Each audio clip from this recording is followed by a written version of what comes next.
here with Dennis Paulson at the Pete Dye course this October, hosting the Korn Ferry Championships. Dennis, what was your experience like over the past few years on a Victoria National, then coming to French Lick and seeing this property? Well, Victoria National is pretty intimidating, really intimidating. And I saw this place yesterday for the first time, and it's like, wow.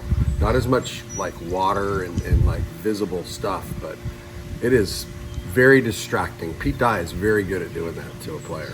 It's very distracting, and that everything's really wide, but the fairways aren't very. So it's like you're trying to play to ribbons, literally ribbons. Now I play the tees up, so I hit it in some places that I couldn't imagine it's a player trying to hit it there, because they're 150 yards farther back than where we played. But the golf course, I mean, it's right there. It's straight in front of you for the most part, from the way I, would perceive the golf course to play. I don't even know where the first tee is, by the way, on the first hole from the back tees. I think when we played it 200 yards up. So it's a completely different animal, but just seeing where you need to hit it here, that's very good. The greens are tiny, man, and you got to hit your targets. We were driving in this morning, by the way, and on 15, I looked over to the right, because you kind of come up the road, the 15th hole's over there, and I go, what is that over the green? My God, that shot would have been so much harder if I actually knew that you were absolutely dead if you hit it over the green. So I learned a little bit yesterday, and I don't know if that's a good thing or a bad thing for our round of golf today. How do you think the players are going to tackle this place?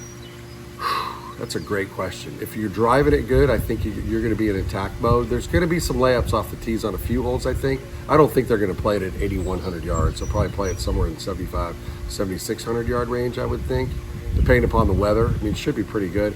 The one thing I think is going to be a struggle for this golf course that time of the year might be the greens. These greens are absolutely perfect right now. They are so tight, you couldn't even puncture the green surfaces. They're really tight, and I don't think they're going to be that way in August when we come here, because it's a lot hotter and bent grass has a tendency to be a little bit of a struggle. So if that's the case, it might be a little easier for the guys to play into these greens. So I think you got to attack off the tee a little bit, and you're going to give yourself some great opportunities. And you can make a few doubles, but you're going to have to make 5 or 6 birdies around out here, and that's not going to be easy to do if you're playing conservative.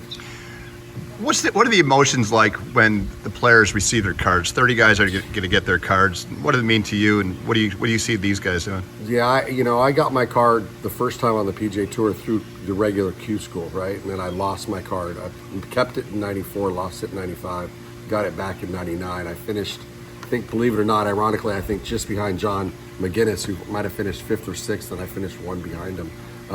I think it was really special for me already being out on the PGA Tour and knowing actually what I'd lost. And it took me 9 years to get on the PGA Tour from when I turned pro. So that was a big deal.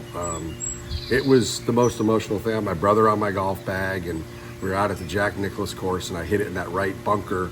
And I had all water to carry to a front right pin. And he goes, what are you going to do? I go, I'm going right at it, man. Let's make a birdie. And he goes, what? That's exactly what he said to me. He goes, you got your card, man. I said, no, make a birdie. We got to get a better number.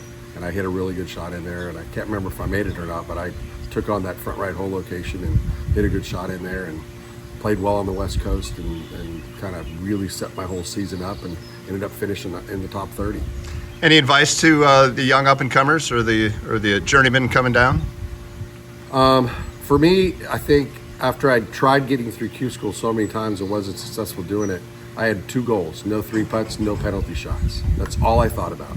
And so I played that conservative kind of golf to get you through, because you're not trying to win, a 100-yard race. It's a marathon out there at Q school, and you don't have to win it. You just got to be a part of it.